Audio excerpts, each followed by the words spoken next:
This is TechCrunch.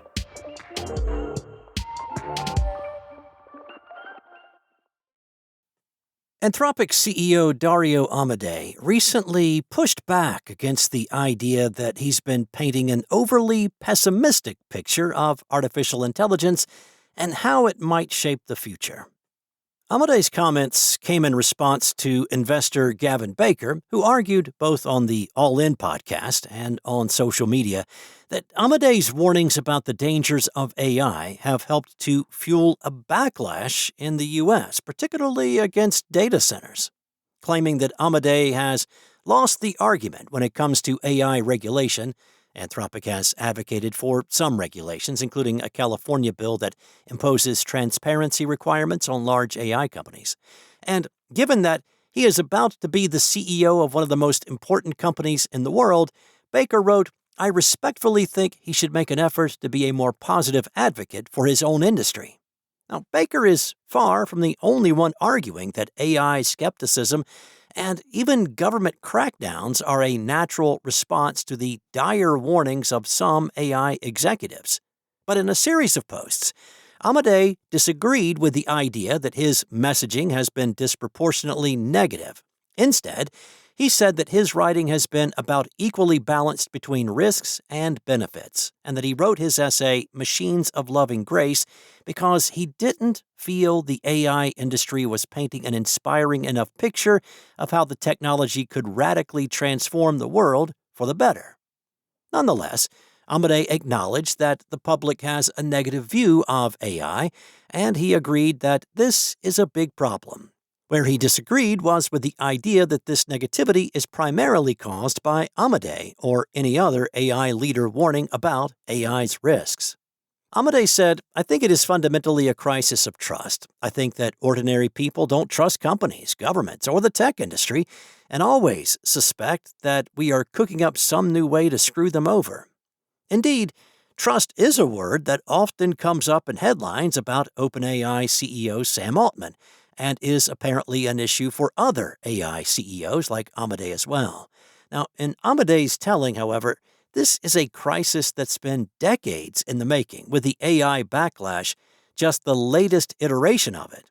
He said, "I think by far the most accurate criticism of AI companies, including Anthropic, is that we haven't yet delivered on our big promises to benefit the world. That is totally on us, and I think it's the criticism you should be making, instead of all this stuff about messaging and marketing."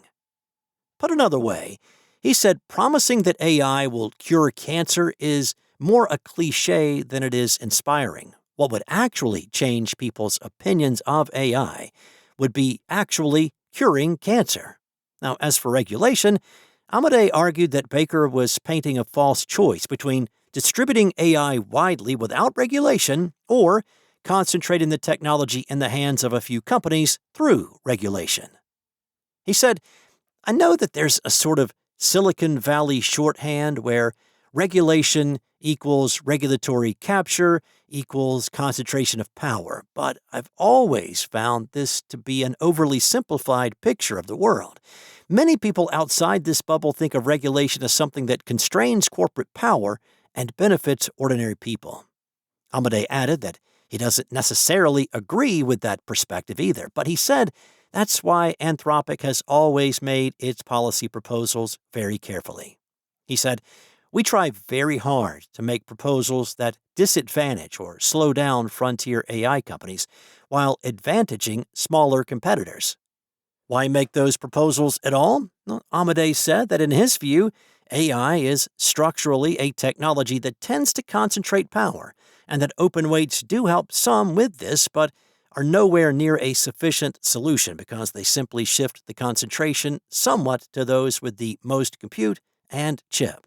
By contrast, he thinks the right rules of the road can simultaneously A. address AI's cyber-bio alignment risks, B. institutionally constrain the power of the frontier AI companies, and C. leave room for open weights models while also addressing the specific risks that they bring. Well, a woman identified as Jane Doe 4 has joined a lawsuit filed by 3 Tennessee teenagers against Elon Musk's XAI over the role the company's chatbot Grok allegedly played in creating child sexual abuse material. According to a report in the Washington Post, the woman alleged that her stepfather used Grok to manipulate a photo taken when she was 11 years old to create more than 7,000 explicit images of her. The woman also said that her stepfather was found dead of suicide 2 days after the images were uncovered in a law enforcement raid. She said, "Limitless access to these tools is spreading so quickly, it is taking everyday life and turning it into child sexual abuse." The teenagers who filed the lawsuit accused XAI, now part of SpaceX, of failing to take basic precautions to prevent Grok from being used to create explicit images of real people, including minors, and they are seeking class action status for their suit. That's all for now. For the latest in tech news, go to TechCrunch.com.